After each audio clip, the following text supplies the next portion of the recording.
Yesterday I posted a video about how many lessons on average it would take to learn to drive from start to finish, and I also explained the reasons for the huge variation between people. What I'm going to talk about today is the actual standard that is required to pass a driving test. And when you think about it, it really is common sense. Now, the factors that I'm talking about to be at driving test standard is the progressive learning.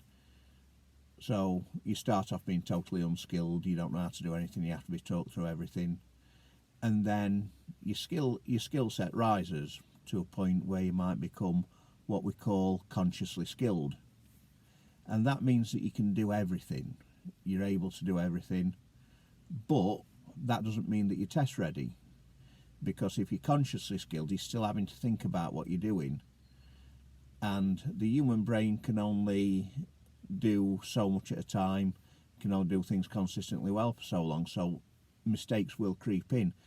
So the time where you take a driving test is where you're what's called unconsciously skilled, and that's where, yes, like being consciously skilled, you can do everything, but you can then do everything without having to put too much thought into it. You'll read a situation, you'll know instantly what to do, you'll know instantly how much to slow down, which gear to use, the cognitive reading of your traffic, when you can go, when you have to wait, and you can do that easily without thinking. You can do your manoeuvres without having to think too hard about them. You know instantly to do the correct observations. That is driving test standard. And I know tests do get failed through nerves. There's no getting away from that really. But the main issue with failed driving tests is that some people are going too early before they are actually fully skilled, and that is the actual standard. And trying to take a test below that standard, the chances are you will fall short somewhere. Now, I'm going to give you an example of a couple of tests that have happened recently where I've sat in, where the candidates wanted me to sit in. Not many people do, because a lot of people find it off-putting, and I've sat in the back, and I'm obviously powerless to do anything to help them, and I see how they drive, and I see how they drive independently. And these two tests, like many others that I've observed over the past 11 years, were done very, very nervously. And when people drive nervously, they might dither a little bit, they might make mistakes, they might not drive quite as well as they would do no matter what the skill levels are.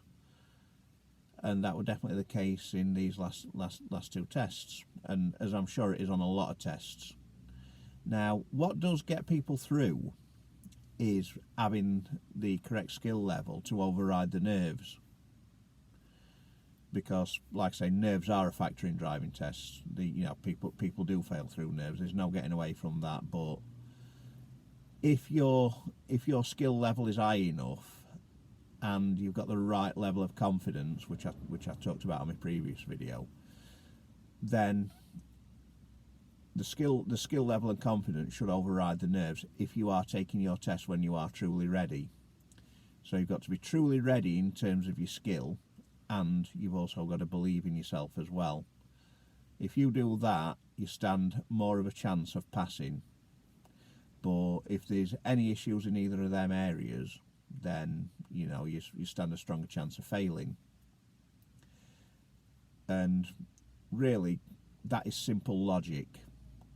And if everybody going for a driving test would follow that simple logic, the pass rate would go up. So hopefully this short video just explaining things in simple terms will help some people pass the driving test more easily.